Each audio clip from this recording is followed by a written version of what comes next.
Welcome back, everyone. Well, as we promised, we are back with another game, and this Yep. time we're gonna have Colin against Colin Lockridge. Yeah, and we are getting really close to the finish line of day one, and both players we will show now already passed it, and they moved on to day two because Colin Lockridge is currently rocking it with a 10-1 record against Ross Cawthon, who has an amazing 9-2 record. Both of those players already ensured themselves a place in day two, but they are not ready to finish it off. Of course, they want to get more wins to put themselves in a comfortable position to make day two. Top 8, I mean.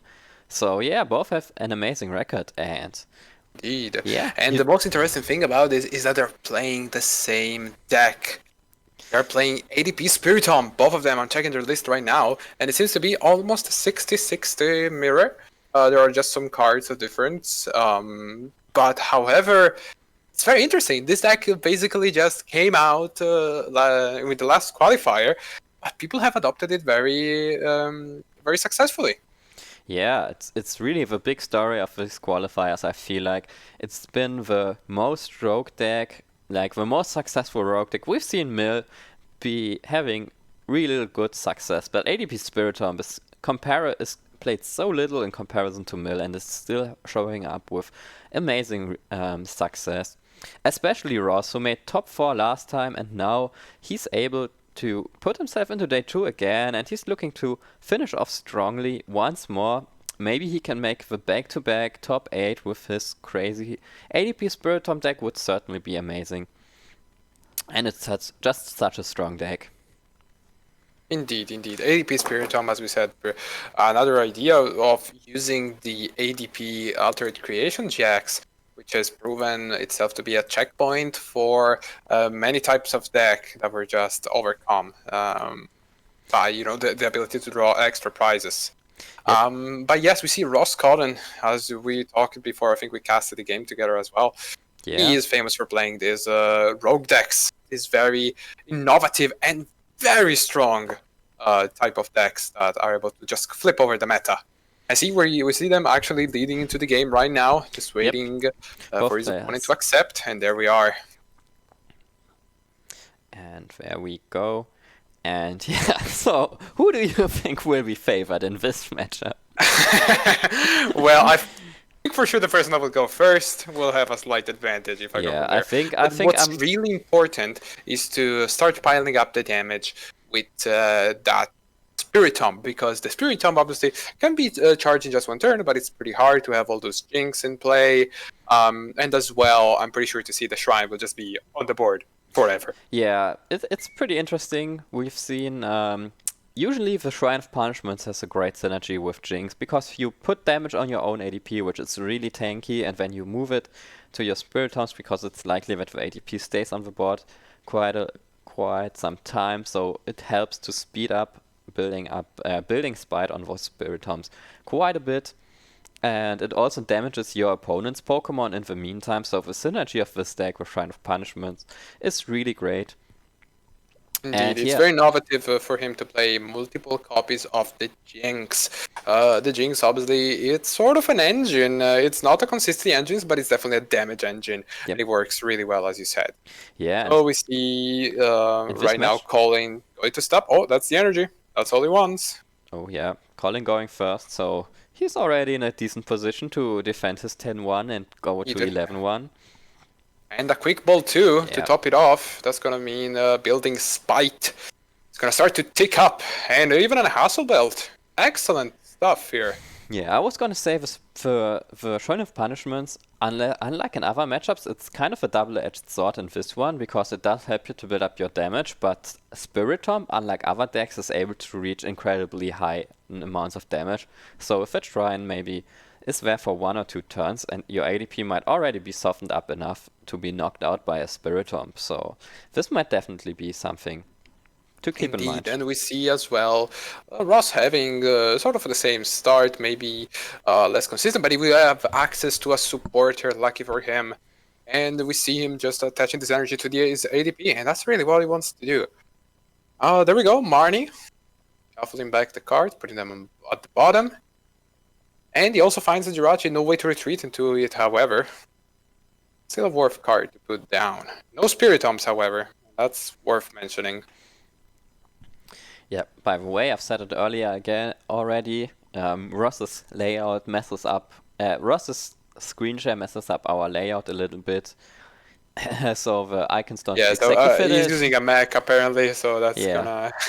Yeah, usually you can share just the game you're playing through Discord. I believe Ross is sharing Yeah, it's just his what it screen. is. Yeah, exactly. Yes. So we're not getting We just see a Pokemon PCGO, but catcher also some of his laptop. attempting to slow down Ross, but however that was on Tails, fortunately. And we see him going for a Jirachi, Colin, just looking for more options, piling up the cards in his hand. Slowly but surely. Also, you need to consider that these two players already are in day 2. They know they did their part, but these are very good players, and they don't want to stop here. They are aiming, as you said, to the top 8. Another Pokemon catcher, and another Tails. Yep, however, there's the energy, which is the crucial part, and the money. Now all that Colin needs is a switch. He has a quick ball, so even if he missed the switch, he might still go for a Dedenne. However, he's going for a Spiritomb, so that's telling me he probably either has a skateboard or switch in his hand, and has the luxury to build up more Spiritombs, which is really good. But no switching Actually, cards there. no. Interesting choice. What do you think this could tell? Well, either his Dedenne is priced, or he just values not having this too easy target on his board. Maybe he values it even more than falling behind in pace. However, this now opens the way for Ross. But It could be even in the worst of cases, he had both the Dedenne price and had no way to retreat. So that would have been very unfortunate for him. But let's see where this game leads. It's still very open. Obviously, here Ross, if he already has the energy in hand, so he for sure can go for this GX and also set himself up with the Dedenne if he decides to bench it. So overall, it's not looking bad here for Ross, but at the same time, the game is still open. And it yeah, really for depends sure. on the Spiritomb and well, they will come down. Yep. And now Ross taking a good look at his deck, figuring out what he wants to take. Of course, taking a Spiritomb, he already has his Jinx, so he will be able to move some damage from his ADP, to use Build Spite to set up a bit more. Yeah, there we go. More and more setup. Quick ball. Getting out that Spiritomb. And we'll probably see this Dedenne come down this turn, right? Yeah, it's gonna be interesting if he's gonna go for it or not. If yes, yeah, okay, he's playing with Pokemon Catcher, so he definitely wants to go for it. Just bringing up a Spiritomb, probably. Yes, I would guess so. Probably the one without the hustle belt. Yeah, I was probably the Or one he with actually Hustle goes Belt. for that one. Yeah, because on the other Interesting. one, a skateboard is still an outright. So Ah, yes, I see.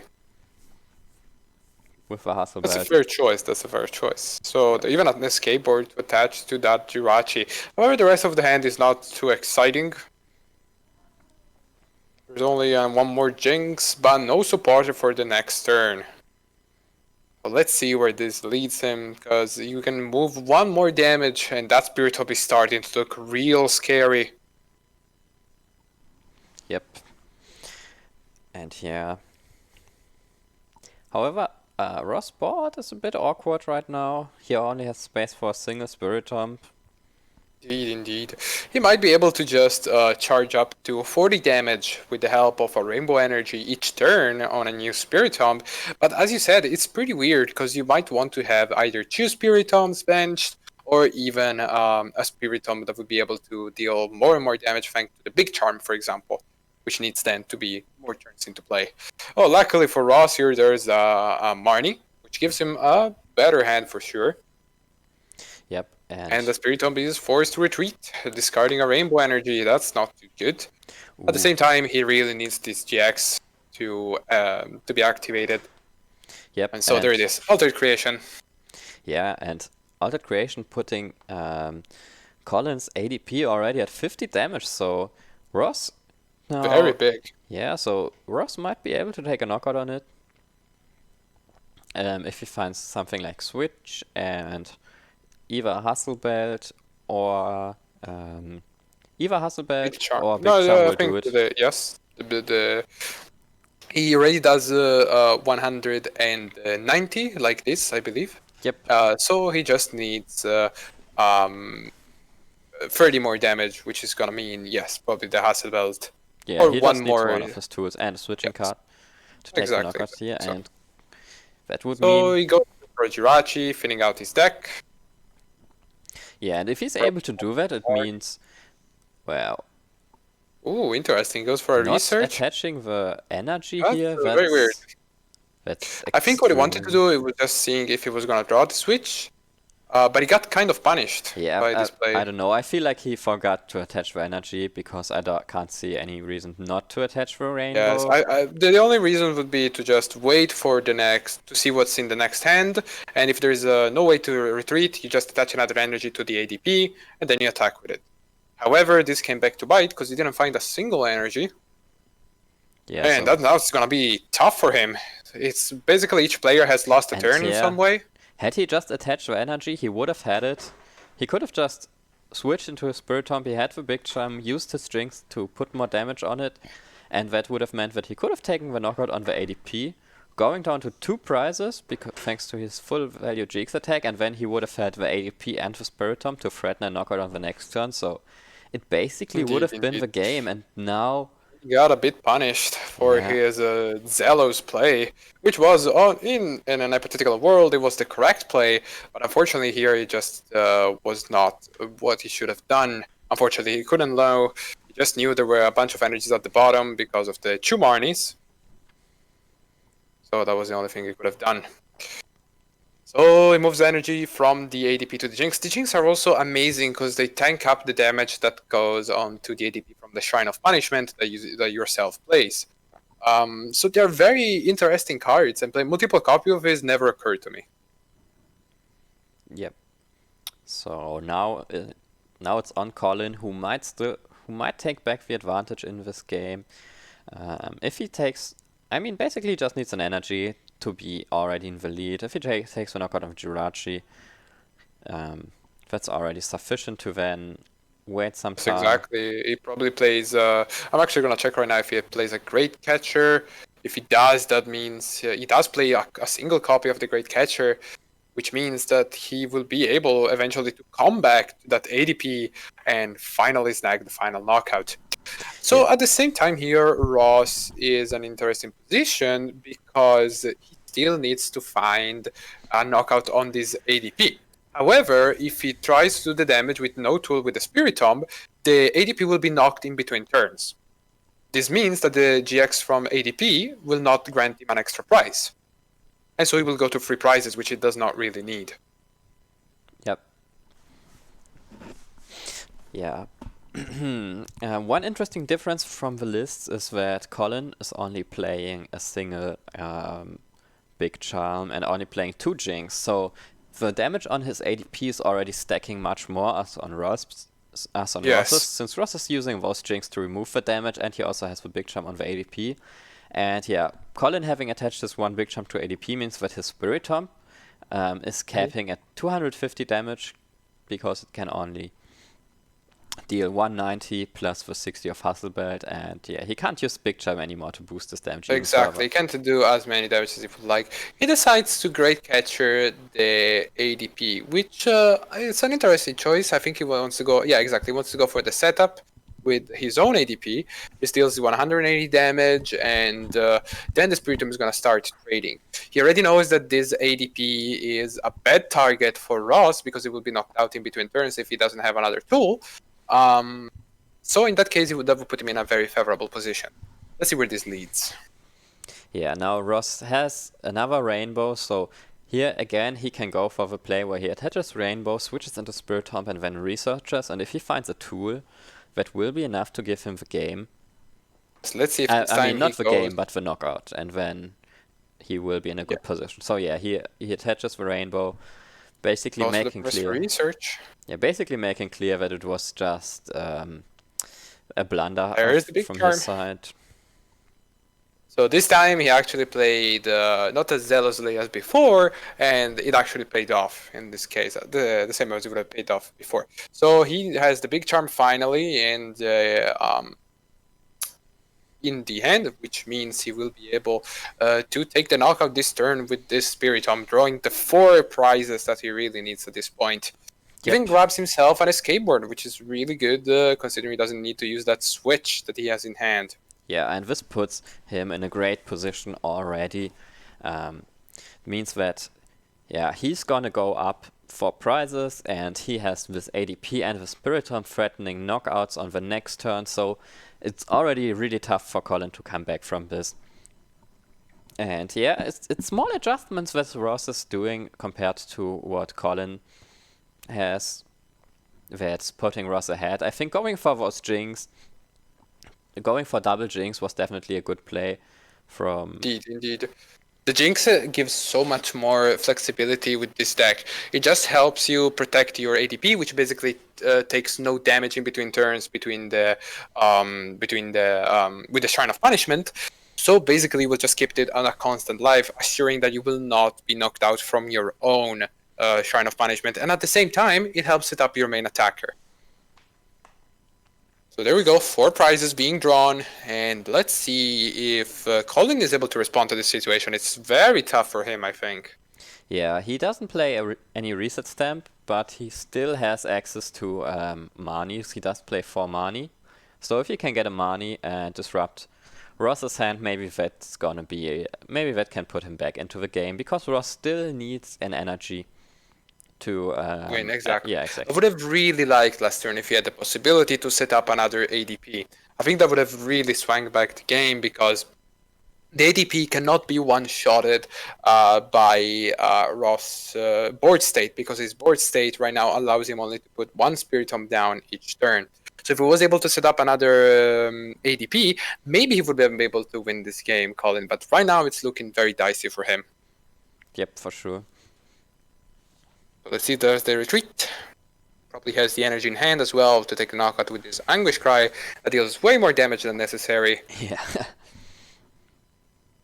And there we go. Knockout, but no damage. disruption, no money coming down from Colin, and this means that Ross will just be able to attach his Water Energy, or Rainbow, or Aurora, and take the knockout with Ultimate Ray. Exactly so. And so the game finishes, unfortunately for Colin, not being able to line up his play perfectly. Obviously, he had a bit of an unlucky situation in which he skipped a turn, but then Ross also skipped a turn. Overall, it seemed like a very pretty fair matchup. Yeah, I think it was interesting and definitely showed the... yeah, I think it's basically the Shrine of Punishment and Jinx interaction played correctly by Ross that gave Ross the upper hand in this matchup. And Indeed, so, yeah. Indeed, I completely agree. So he came up with this deck and with this list, and he showed that he knows how to pilot it, even in a mirror match. And he was so, able to adjust around the damage perfectly, and I think in a mirror match, that's really what you want. You be able to knock out your opponent's ADP, and him not being able to knock out yours. And the Jinx does exactly that.